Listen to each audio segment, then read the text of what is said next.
MNT news network में आपका स्वागत है। आप देख रहे हैं एमएनटी की पाठशाला और एमएनटी की पाठशाला में हम जो ये वीडियो देख रहे हैं ये संवैधानिक आरक्षण नीति पर हमारी जो सीरीज चल रही है व्याख्यान श्रृंखला उसमें हम जुड़े हुए हैं। साथियों, इसके पहले जो 4 एपिसोड हुए हैं उनकी लिंक जो है इस डिस्क्रिप्शन में दी है, इस वीडियो के डिस्क्रिप्शन बॉक्स में। जो भी वीडियो हम बना रहे हैं, जो भी चर्चा हम कर रहे हैं, कृपया उसको उसकी श्रृंखला में उसको देखिएगा, क्योंकि आधा अधूरा वीडियो देखना ठीक नहीं है। क्योंकि वो जानकारी जो है केवल उसी वीडियो तक सीमित नहीं है, उसका कनेक्शन कहीं ना कहीं अगली वीडियो के साथ या इसके बाद के आने वाले वीडियो के साथ है। तो चर्चा को शुरू करते हैं। आपको हम बताना चाहेंगे कि ये जो अभी का आज का जो वीडियो है, आज का जो एपिसोड है, इसमें हम जो चर्चा करने जा रहे हैं कि आरक्षण के बारे में जो एक गलत धारणा है उसके बारे में चर्चा करेंगे। जो गलत धारणा है, बताया जाता है कि आरक्षण ये जो है ये रिलैक्सेशन है या कंसेशन है। रिजर्वेशन को ये 2-3 नामों से बोला जाता है कि रिलैक्सेशन, कंसेशन, ये क्या है, ये जानने की कोशिश हम करेंगे। और ये क्यों गलत धारणा है, इसके अर्थ क्या होते हैं और वास्तव में रिजर्वेशन क्या है, इसके ऊपर तो हमने चर्चा पहले के वीडियो में की है, लेकिन कुछ मुद्दों तक यहाँ पर चर्चा करेंगे। हमारे साथ जो चर्चा में जिनके साथ हम ये व्याख्यानमाला कर रहे हैं, डॉक्टर हेमंत त्रिपुरे जी, आप क्षेत्रीय भविष्य निधि आयुक्त हैं सोलापुर में। आपके साथ ये विस्तार से हम चर्चा करेंगे। तो आज के एपिसोड में मैं उनको आमंत्रित करना चाहूंगा। जी, बहुत बहुत स्वागत है सर आपके साथ पुनः आपके इस वीडियो में। जय भीम। ये जो हम चर्चा कर रहे हैं अभी आज के एपिसोड में, हम आपसे ये सवाल पूछना चाहते हैं कि ये जो रिजर्वेशन को बहुत बार हम देखते हैं कानूनी भाषा में कहीं रिलैक्सेशन कहा गया है, कोई बोलते हैं उसकी ये कंसेशन है। ये क्या है, ये किस प्रकार की धारणा है, क्या ये गलत धारणा है या क्या है? इसका विश्लेषण इस आज के एपिसोड में हम आपके साथ करना चाहेंगे। प्रदीप जी, शुरुआत के एपिसोड्स में हमने ये बात क्लेरिफाई की थी कि जो ओरिजिनल कॉन्स्टिट्यूशन है उसके कौन से आर्टिकल में, कौन से आर्टिकल्स में रिजर्वेशन ये स्पेसिफिकली टर्म यूज की गई है। अभी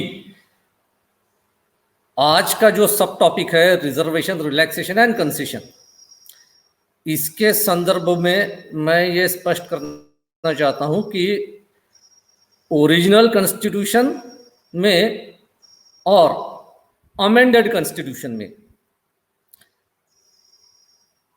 रिलैक्सेशन और कंसेशंस यह वर्ड नहीं है। केवल रिजर्वेशन ये टर्म्स यूज की गई है, रिलैक्सेशन और कंसेशन ये टर्म्स यूज नहीं की गई है। एक केवल जो अमेंडमेंट हुआ था जो रिजर्वेशन इन प्रमोशंस को लेकर था, उसमें जो आर्टिकल 16(4)A है उसमें ये रिलैक्सेशन, कंसेशंस ये टर्म्स यूज किए गए हैं, लेकिन ओरिजिनल कॉन्स्टिट्यूशन में रिलैक्सेशन और कंसेशन ये टर्म्स यूज नहीं की गई है। अगर स्पेसिफिकली जो अमेंडेड कॉन्स्टिट्यूशन है, जो इंसर्ट करके जो ये रिलैक्सेशन वर्ड जहां पर आता है, अगर हम हमारे दर्शकों को शेयर करना चाहते हैं तो मैं क्विकली उसको रीड करना चाहूंगा। वो भी amended article 16(4)B, not 4A, it's 16(4)B। इसमें नहीं, सॉरी, वो टर्म कंसिक्वेंशियल सीनियोरिटी है। रिलैक्सेशन, कंसेशंस ये टर्म्स इस अमेंडेड आर्टिकल्स में भी यूज नहीं किए गए हैं। तो जब क्वेश्चन ये आता है, हमारे रिजर्वेशन से रिलेटेड जितने भी प्रोविजंस है उसमें अगर रिलैक्सेशन और कंसेशन ये टर्म्स यूज ही नहीं की गई है, उसको यानी उसका जिक्र ही नहीं किया गया है, तो रिजर्वेशंस को के साथ ये दो टर्म्स किस तरह से जुड़ी गई और ये रिलेशन, रिजर्वेशन और रिलैक्सेशंस के बीच में, कंसेशंस के बीच में ये कोरिलेशन कैसे डेवलप हो गया। अभी बेसिकली संविधान के जो आर्टिकल्स है वो ये कहते हैं कि जो पिछड़े वर्ग के लोग हैं जिनका प्रतिनिधित्व पर्याप्त नहीं है, उनके लिए आरक्षण की सुविधा बनाई गई है इन अपॉइंटमेंट एंड पोस्ट। अभी इसका डायरेक्ट और प्लेन अंडरस्टैंडिंग ये है कि reservation in appointment and post, इसका प्लेन अंडरस्टैंडिंग ये है कि कुछ प्रतिशत इन पिछड़े वर्गों के लिए अलग रखा गया है। This is what is called reservation. ये कुछ सीट्स, कुछ जगह इन पिछड़े वर्गों के प्रतिनिधित्व के लिए अलग से रखी गई है। यह इसका डायरेक्ट मीनिंग होता है रिजर्वेशन का, जो आर्टिकल 16(4) में दिया है या आर्टिकल 15(4) में भी दिया है ना। अभी व्यवहार में क्या होता है, व्यवहार में मैं आपको बताता हूं कि हमारे जो स्टूडेंट्स हैं उनके परसेप्शंस और उनके ओपिनियंस, उनके विचार किस तरह से काम करते हैं। उनके लिए हमारे स्टूडेंट्स जब वो किसी एग्जामिनेशंस के लिए प्रिपेयर करते हैं या 12th के बाद एंट्रेंस एग्जामिनेशन, मेडिकल या इंजीनियरिंग कॉलेजेस में एडमिशंस लेनी होती है तो एंट्रेंस एग्जामिनेशंस के लिए प्रिपेयर करते हैं, सब्सिक्वेंटली कॉम्पिटिटिव एग्जामिनेशंस के लिए प्रिपेयर करते हैं, तो उनके रिजर्वेशन के मायने क्या होते हैं। उनको ये लगता है कि जो एज रिलैक्सेशन उनको मिल रहा है, जो cut off marks SC ST OBC के लिए अलग रखे गए हैं, जो फी कंसेशंस SC ST OBC को दिए जाते हैं, यही चीजें रिजर्वेशन है। यानी बच्चों के और नजरिए से, स्टूडेंट्स के नजरियों से जो व्यवहार में उनको दिखाई देता है या व्यवहार में जो वो अनुभव करते हैं कि ओके SC ST के लिए, OBC के लिए अलग कट ऑफ है, कट ऑफ मार्क्स है, उनके लिए एज लिमिट कुछ अलग है, उनके लिए नंबर ऑफ अटेम्प्ट्स भी ज्यादा है, और जो उनको एप्लीकेशन फीस होंगी, एडमिशन फीस होंगी या इंटरव्यूज के लिए उनको रेलवे से आने जाने का जो किराया का रीइंबर्समेंट होगा, इस तरह की जो चीजें जो उनको दिखाई देती है, उन्हें ये लगता है कि यही सारी चीजें रिजर्वेशन है।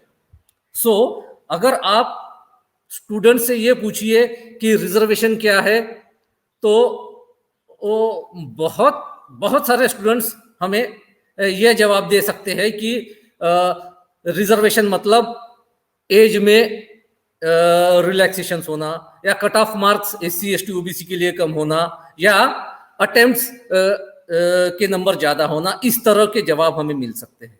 ये जवाब उनकी विचार प्रवाह को इंडिकेट करते हैं कि उन्होंने आरक्षण की प्रणाली को, उन्होंने कॉन्स्टिट्यूशनल पॉलिसी ऑफ रिजर्वेशन को किस तरह से समझा है। अभी क्या हुआ है कि जैसा मैंने शुरुआत में कहा कि संविधान ये कहता है कि आरक्षण मतलब पिछड़े वर्गों को प्रतिनिधित्व करने के लिए कुछ जगह अलग से रखना, उनके लिए कुछ जगह अलग से सुरक्षित रखना, ये संविधान कहता है आरक्षण का मतलब। अभी पॉपुलर परसेप्शन रिजर्वेशन के बारे में स्टूडेंट्स में या और बाकी लोगों में यह कि ये अलग अलग जो रिलैक्सेशंस और कंसेशंस है, यही रिजर्वेशंस है। तो ये रिजर्वेशंस को अवेल करने के लिए, इन रिजर्वेशन का फायदा लेने के लिए SC ST OBC को, पिछड़े वर्गों को प्रशासकीय तौर पर कुछ फैसिलिटीज दी गई है, कुछ फैसिलिटेटिव मेजर्स एक्सटेंड किए गए हैं स्टेट गवर्नमेंट्स ने, सेंट्रल गवर्नमेंट्स ने। उन्होंने क्या किया है कि रिजर्वेशंस को अवेल करने के साथ साथ इनको सहूलियत के तौर पर, फैसिलिटेशन के तौर पर इनको ये एज में रिलैक्सेशन, अटेम्प्ट्स में रिलैक्सेशन, कट ऑफ मार्क्स में रिलैक्सेशन, फीस में कंसेशन, इस तरह की कुछ बातें सरकार ने, स्टेट गवर्नमेंट्स, सेंट्रल गवर्नमेंट्स ने दी है, कॉन्स्टिट्यूशन ने नहीं। कॉन्स्टिट्यूशन ने क्या दिया है? संविधान ने आरक्षण प्रतिनिधित्व के लिए दिया है।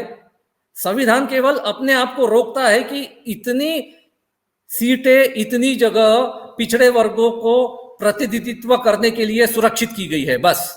संविधान वहां पर अपनी बात को खत्म करता है। उन सीटों तक पहुंचने के लिए, उस आरक्षण तक पहुंचने के लिए सेंट्रल गवर्नमेंट और स्टेट गवर्नमेंट्स ने क्या किया है? अपने स्तर पर, अपने प्रशासकीय स्तर पर इन SC ST OBC के कैंडिडेट्स के लिए यह रिलैक्सेशंस इंट्रोड्यूस किए थे।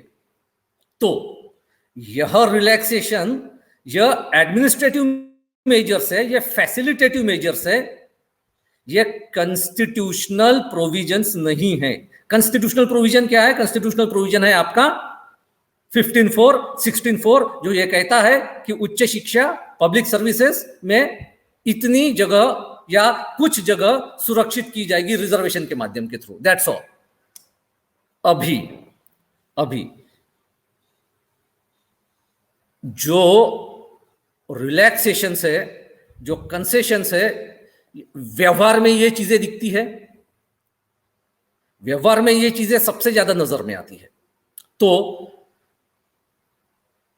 जितने भी स्टूडेंट्स है वो इस तरह की सोच रखने लगे कि भैया दिख तो यही रहा है, आरक्षण, यही आरक्षण है, तो आरक्षण और रिलैक्सेशंस, कंसेशंस का नाता जुड़ गया। अभी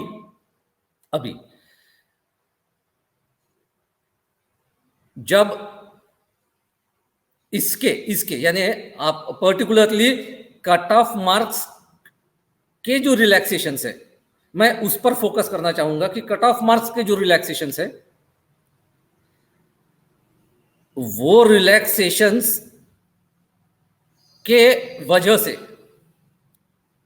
एक दुष्परिणाम यह हुआ अभी कि जो कॉन्स्टिट्यूशनल पॉलिसी ऑफ रिजर्वेशन है, उस कॉन्स्टिट्यूशनल पॉलिसी ऑफ रिजर्वेशन के साथ मेरिट का मामला जोड़ दिया गया। लेकिन कॉन्स्टिट्यूशनल पॉलिसी ऑफ रिजर्वेशन कहां तक सीमित है? केवल वो कहती है कि कुछ जगह शिक्षा और पब्लिक सर्विसेज में पिछड़े वर्गों के लिए सुरक्षित की गई है, यहां तक कि वो कहती है। संविधान जब रिलैक्सेशंस, फिर वो कट ऑफ मार्क्स का हो, फिर एज का हो, इस तरह के किसी भी रिलैक्सेशंस का जब संविधान जिक्र नहीं करता है, उसके बावजूद भी क्या हुआ है? चूंकि रिलैक्सेशंस दिए गए हैं, cut off marks, SC ST OBC के कट ऑफ मार्क्स में कुछ रिलैक्सेशन दिए गए हैं, उसकी वजह से क्वेश्चन ऑफ मेरिट यह निर्माण हुआ है। मेरिट का संबंध कट ऑफ मार्क्स के साथ है, मेरिट का संबंध कट ऑफ मार्क्स में दिए गए रिलैक्सेशन के साथ है, लेकिन मेरिट का संबंध कॉन्स्टिट्यूशनल पॉलिसी ऑफ रिजर्वेशन के साथ नहीं है। उसके बावजूद भी हम रिलैक्सेशन और रिजर्वेशन को लूज टर्म्स में एक ही समझने लगे, उसको एक ही मानने लगे। इस वजह से क्या हो गया कि ये जो डिबेट है मेरिट की, मेरिटोक्रेसी की, ये वाली डिबेट जुड़ गई कॉन्स्टिट्यूशनल पॉलिसी ऑफ रिजर्वेशन के साथ, जबकि इस मेरिट का और पॉलिसी ऑफ रिजर्वेशन का कोई संबंध नहीं है। हाँ, अभी यह सबसे बड़ा दुष्परिणाम है जो रिलैक्सेशंस और रिजर्वेशंस को इक्वेट करने की सोच रखते हैं, उसकी वजह से जो पैदा हुआ है। अब ये जो मेरिट का आर्गुमेंट है कि भैया अभी ये कट ऑफ मार्क्स थोड़ा सा इन बच्चों के लिए नीचे होने की वजह से स्टैंडर्ड्स जो है कम हो जाते हैं, एफिशिएंसी कम हो जाती है, वैसे देखा जाए तो मेरिट और एफिशिएंसी ये दोनों अलग अलग चीजें हैं। संविधान मेरिट की बात नहीं करता है, संविधान एफिशिएंसी की बात करता है। मेरिट और एफिशिएंसी में फर्क यह है कि मेरिट ये एकेडमिक मेरिट है, ये पेपर मेरिट है। एफिशिएंसी लेकिन पेपर पर असेस नहीं कर सकते, एफिशिएंसी ग्राउंड लेवल पर एक्चुअल में वर्किंग में उसको हम असेस कर सकते हैं। मेरिट जो है ये थियोरेटिकल कंसेप्ट है, लेकिन एफिशिएंसी जो है, एफिशिएंसी ये प्रैक्टिकल कंसेप्ट है, ये एप्लीकेशन है, ये एप्लीकेशन है। अभी मेरिट जो है वो acquiring of knowledge and information है, तो एफिशिएंसी जो है वो application of that knowledge and information वो है। तो संविधान जो है एफिशिएंसी की बात करता है, वो मेरिट की बात नहीं करता, वो एकेडमिक मेरिट पेपर मेरिट की बात नहीं करता है। तो मेरिट का डिबेट ये रिजर्वेशन के साथ जोड़ दिया गया और पिछड़े वर्गों को इस कारण 4 महत्वपूर्ण एरियाज में अपने प्रतिनिधित्व के अधिकार से वंचित रखा गया। ये कौन से 4 इंपॉर्टेंट एरियाज है जहां पर पिछड़े वर्गों को उनके रिजर्वेशन के रिप्रेजेंटेशन के राइट से डिप्राइव किया गया, citing the reason of merit. वो 4 क्षेत्र है। सबसे पहला है कि गवर्नमेंट के जो ग्रुप ए पोस्ट है, उन ग्रुप ए पोस्ट में आपको रिप्रेजेंटेशन नहीं दिया गया, आपको रिजर्वेशन नहीं दिया गया इस कारण की वजह से। यह कब की बात है? 1960s से ये शुरू है। उसके बाद जितने भी सुपर स्पेशलिटी पोस्ट है, कोर्सेस है, उन सुपर स्पेशलिटी पोस्ट और कोर्सेस में रिजर्वेशंस रिप्रेजेंटेशन को मना किया गया on the ground of merit. दूसरा एरिया।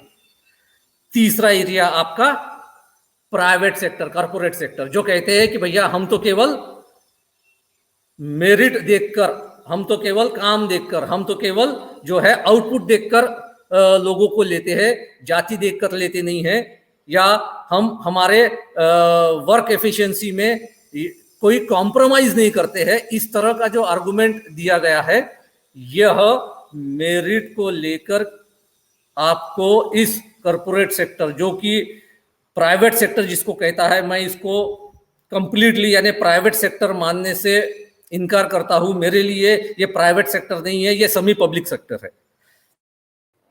ना। चौथा एरिया जहां पर रिजर्वेशन के राइट को डिनाई किया गया है, और सबसे महत्वपूर्ण एरिया वो है हमारा हायर जुडिशियरी। सो इन 4 क्षेत्रों में, higher judiciary, corporate sector, super speciality post और within group A services, इन 4 एरियाज में मेरिट को साइट करते हुए, मेरिट का रीजन देते हुए पिछड़े वर्गों को उनके प्रतिनिधित्व के अधिकार से वंचित रखा गया है। यानी बड़ी, यानी हम सबको इस बात का अंदाजा होगा कि गवर्नमेंट सेक्टर में डिसीजंस किस लेवल पर लिए जाते हैं। ग्रुप ए में, जो ग्रुप ए ऑफिसर्स में, जैसे जो डिस्ट्रिक्ट कलेक्टर्स होते हैं, जो फील्ड में डिस्ट्रिक्ट लेवल पर काम करते हैं, जो कमिश्नर्स होते हैं, डिस्ट्रिक्ट लेवल पर काम करने वाले जो सुपरिटेंडेंट्स होते हैं, ये फील्ड लेवल ऑफिसर्स है। ये ग्रुप ए में फील्ड लेवल ऑफिसर्स है। यह लोग भले ही ये बहुत फील्ड में अपनी पावर विल्ड करते हो, उनके पास अपने क्षेत्र में बहुत सारी पावर्स होती है, लेकिन ये पॉलिसी डिसीजंस नहीं लेते हैं। इनकी लेवल पर, इन लेवल के अफसर पर पॉलिसी डिसीजंस नहीं लिए जाते हैं। पॉलिसी डिसीजंस गवर्नमेंट में जॉइंट सेक्रेटरी एंड अबव इस रैंक के ऑफिसर्स लेते हैं, और ये जितने भी ग्रुप ए के हायर पोस्ट, बॉटम से आप जैसे ऊपर जाओगे वैसे ग्रुप ए के पोस्ट में आपको रिजर्वेशन नहीं रहेगा। तो डिसीजन मेकिंग पोस्ट में पिछड़े वर्गों का नहीं होना, इसका one of the reason is the lack of representation, lack of reservations for SC ST OBCs in the group A post, within group A post. ये मुझे लगता है इन 4 क्षेत्रों में SC, ST, OBC का, पिछड़े वर्गों का यहाँ पर आरक्षण का अधिकार, प्रतिनिधित्व का अधिकार नकारा जाना, ये बहुत बहुत डिजास्ट्रस कॉन्सिक्वेंस है रिलैक्सेशन को और रिजर्वेशन, इन दोनों को जोड़ने का अभी ये एक पहला कॉन्सिक्वेंस है, डिजास्ट्रस कॉन्सिक्वेंस। दूसरा दुष्परिणाम इन दोनों चीजों को जोड़ने का क्या है?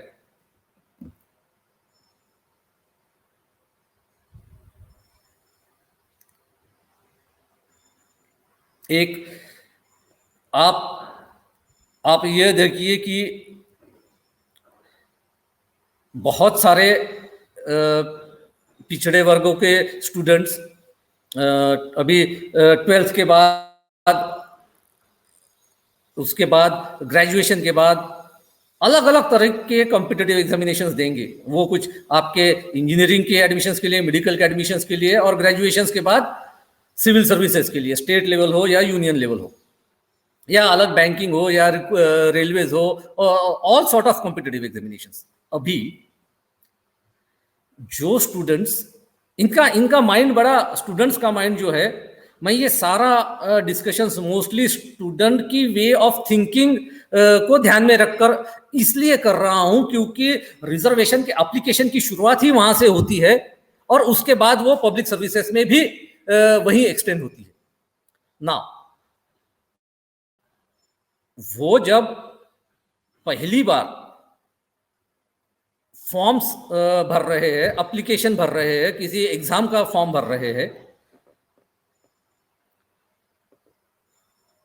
एक मैं आपको एग्जांपल देता हूं। मुझे एक लड़की ने फोन किया था। She was preparing for MPSC civil services के लिए, महाराष्ट्र की सिविल सर्विसेज के लिए वो प्रिपेयर कर रही थी और ऑनलाइन फॉर्म वो फिलअप कर रही थी। वो एक जगह पर रुक गई, उन्होंने मुझे फोन किया और उसने मुझे कहा कि सर, यहां पर ये पूछ रहे हैं कि एक कॉलम है कि आप SC, ST, OBC और ओपन, ये 4 कॉलम्स है, इनमें से मुझे कंपल्सरीली क्या SC भरना है क्या? She belong to SC category, वो SC कैटेगरी को बिलोंग करती थी, पहली बार एमपीएससी का फॉर्म भर रही है। She was just a passed out graduate, hardly 21-22 की उम्र होगी उसकी। उसका यह मानना था कि चूंकि वो रिजर्व कैटेगरी को बिलोंग करती है तो कंपल्सरीली हर एडवर्टाइजमेंट का, हर एग्जामिनेशन का फॉर्म भरते समय, हर एप्लीकेशन फॉर्म भरते समय उसे कैटेगरी टिक करनी ही करनी है। यह उसका डाउट था कि भैया मुझे क्या कंपल्सरीली कैटेगरी टिक करना जरूरी है क्या? तो मैंने कहा कि यह डाउट आपको क्यों आया?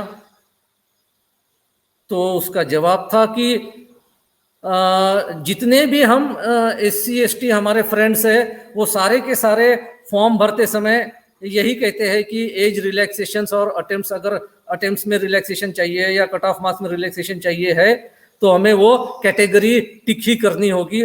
चूंकि हम उस कैटेगरी को बिलोंग करते हैं, हमें वो कैटेगरी टिक ही करनी होगी। तो फिर मैंने उसको एक दूसरा क्वेश्चन पूछा कि यह जो एमपीएससी की एग्जाम्स है, यह क्वालिफाई करने के लिए जितने मार्क्स जरूरी है, जितने मार्क्स लगेंगे, क्या वो सारे मार्क्स सिक्योर करने की आप कैपेबिलिटी रखते हो? क्या वो आप हासिल कर पाओगे? She was very confident, she said yes sir, जितने भी मार्क्स लगते हैं मैं उसको हासिल कर पाऊंगी, मैं अच्छी तैयारी कर रही हूं, मैं अच्छा प्रिपरेशन कर रही हूं। मैंने दूसरा क्वेश्चन पूछा, क्या जो मार्क्स का कट ऑफ है उससे क्या आप 15-20 मार्क कम अगर आए आपके तो क्या करोगे? तो बोले सर नहीं, जितना भी कट ऑफ है मैं सिक्योर कर लूंगी, 15-20 मार्क, 20-25 मार्क्स कम आने का कोई सवाल ही नहीं है। तो मैंने कहा अगर तुम्हें तुम्हारे कॉम्पिटेंसी पर, तुम्हारे हार्डवर्क पर इतना कॉन्फिडेंस है तो, और तुम पहला अटेम्प्ट दे रही हो, then why are you opting from your category? आप फिर वो कैटेगरी से फॉर्म क्यों फिलअप कर रही हो? आप ओपन से भी फॉर्म फिलअप कर सकती हो, ये आपके लिए ऑप्शन है। कंपलसरी नहीं है कि कैटेगरी के स्टूडेंट्स को कैटेगरी में से ही करना है। प्रदीप जी, एक सबसे बड़ी सबसे बड़ा लैग जिसको हम कहते हैं, जहां पर हम कम पड़ गए हैं, जहां पर पिछड़े वर्ग के लोग कम पड़ गए हैं, वो यह है कि आरक्षण के साथ साथ जो उसका करस्पॉन्डिंग राइट है, आरक्षण तो ये कॉन्स्टिट्यूशनल राइट है ही है, उसके साथ जो करस्पॉन्डिंग कॉन्स्टिट्यूशनल राइट है वो हम टोटली भूल गए हैं। वो हमें दिखाई ही नहीं दे रहा है, क्योंकि जिस तरह से इस लड़की को उसका दूसरा कॉन्स्टिट्यूशनल राइट, एक कॉन्स्टिट्यूशनल राइट है एससी एसटी ओबीसी इस रिजर्व कैटेगरी में से अप्लाई करना, दूसरा कॉन्स्टिट्यूशनल राइट है ओपन कैटेगरी में से अप्लाई करना। मतलब जितना कि आरक्षण द्वारा हम प्रतिनिधित्व कर सकते हैं, हम उतना ही इफेक्टिवली प्रतिनिधित्व ओपन कैटेगरी से कर सकते हैं। तो इस तरह के बच्चे जो कॉन्फिडेंट है, जो पहली बार अटेम्प्ट कर रहे हैं, उनके मन में ये डाउट इस तरह से क्रिएट हो जाता है। एक और चीज रिलैक्सेशंस की वजह से जो थोड़ा सा नुकसान करती है, पर्टिकुलरली सिविल सर्विसेज की प्रिपरेशन करने वाले बच्चों को, एज लिमिट जो है, जितना ये ज्यादा एज लिमिट अवेल करेंगे और नंबर ऑफ अटेम्प्ट्स अवेल करेंगे, उतनी इन बच्चों की एज आयु बढ़ती जाएगी और वो लेट एंट्री करेंगे सिविल सर्विसेज में। अगर आप सिविल सर्विसेज में ज्यादा उम्र में, ज्यादा एज में एंट्री करते हो, तो आपका नंबर ऑफ सर्विस ईयर्स आपके कम हो जाते हैं, आपकी सीनियरिटी कम हो जाती है। आपकी सीनियरिटी कम हो जाने की वजह से आप जो सेक्रेटरी लेवल के पोस्ट होती है, उसमें जो एम्पैनलमेंट किया जाता है, उस एम्पैनलमेंट के लिए आप एलिजिबल नहीं होते हो। सो one of the reason is this also, because of availing of age relaxations and attempt relaxation, जो पिछड़े वर्गों की बच्चों की जो आयु है वो ज्यादा हो जाती है और ज्यादा आयु में वो एंट्री कर लेते हैं, और उस वजह से जब एम्पैनलमेंट का वक्त आता है तो एम्पैनलमेंट के लिए वो क्वालिफाई नहीं करते हैं, because of lack of eligible service, number of years of service, lack of seniority. अभी ये भी रिलैक्सेशंस का एक फॉल आउट है, एक दुष्परिणाम है। एक और चीज कि ये कट ऑफ मार्क्स का रिलैक्सेशंस, कुछ बच्चे, कुछ मीन्स नॉट ऑल, कुछ बच्चे, ये मैं मेरे पर्सनल एक्सपीरियंस के आधार पर कह रहा हूं, हो सकता है ये बाकी जगह पर लागू ना हो। कुछ बच्चे एससी एसटी ओबीसी के जब किसी एग्जामिनेशन की प्रिपरेशन करते हैं तो वो पिछले साल के cut off marks, SC ST OBC को पिछले साल कितने कट ऑफ मार्क्स थे इसकी जानकारी निकालते हैं और उस हिसाब से प्रिपरेशंस और उस हिसाब से प्लानिंग तैयारी करते हैं। तो इससे यह भी हो जाता है कि अगर उस बच्चे की जो फुल पोटेंशियल है, फुल ताकत जो है, वो फुल पोटेंशियल और फुल ताकत लगाने की बजाय वो पिछले साल या अर्लियर ईयर्स के जो कट ऑफ मार्क्स है, एससी एसटी ओबीसी के कट ऑफ मार्क्स, उसको सामने रखकर अगर वो तैयारी करता है तो वो अपने पोटेंशियल को, वो अपने एफिशिएंसी को रिड्यूस कर रहा है, कम कर रहा है। यह करने से क्या होता है, हम अपने आप को केवल एससी एसटी ओबीसी के कैटेगरी के लिए जो कट ऑफ मार्क्स है उसके लिए प्रिपरेशन करते हैं। इसकी वजह से हमारे ओपन कैटेगरी में से सिलेक्ट होने की जो चांसेस है वो बहुत ज्यादा पैमाने पर रिड्यूस हो जाते हैं। हमारा एससी एसटी ओबीसी के बच्चों से, पिछड़े वर्गों के कैंडिडेट से मेरी ये रिक्वेस्ट रहेगी कि while preparing yourself, while planning for your studies, don't look and don't refer the cut off marks for the reserved categories. आपको अगर कट ऑफ मार्क रेफर ही करना है तो ओपन कैटेगरी का कट ऑफ मार्क रेफर कीजिए और उसके accordingly आप अपनी प्लानिंग कीजिए, प्रिपरेशन कीजिए। सो यह भी एक होता है कि उस कट ऑफ मार्क्स के रिलैक्सेशन की वजह से हमारे बच्चे जो है थोड़े से प्लानिंग और प्रिपरेशन में अपने आप को रिड्यूस कर लेते हैं. So these were the things which I wanted to share. यही चीजें थी जो रिलैक्सेशंस के बारे में मुझे शेयर करनी थी. Pradeep, that's all. जी, बहुत बहुत धन्यवाद सर. ये आज का एपिसोड है. हमारे रोज के एपिसोड के तुलना में थोड़ा सा कुछ समय अधिक है. इसलिए अधिक है क्योंकि ये दो मुद्दे हैं, उसमें हमने एक साथ आज आपके साथ चर्चा की है. एक तो रिजर्वेशन के बारे में जो एक गलत धारणा है, खास करके हम देख रहे हैं रिलैक्सेशन और कंसेशन बताया जाता है रिजर्वेशन को. ये क्या है, क्यों ऐसी आई और उसका क्या संबंध है, क्या वास्तव में वो रिजर्वेशन और रिलैक्सेशन कंसेशन एक ही चीजें हैं. इसके ऊपर आज आपने बताया कि ये नहीं है, ये अलग अलग है. रिलैक्सेशन और कंसेशन ये राज्यों ने अपनी तरफ से इसको इम्प्लीमेंट करते वक्त जो कुछ चीजें करनी चाहिए थी वो है, इसका मतलब रिजर्वेशन नहीं है. और लेकिन ये जो रिजर्वेशन को रिलैक्सेशन और कंसेशन के रूप में मानने से या प्रचारित करने से, इस प्रकार से उसको देखने से क्या क्या दुष्परिणाम हुए, इसके ऊपर आप अपने आज के एपिसोड में बताया.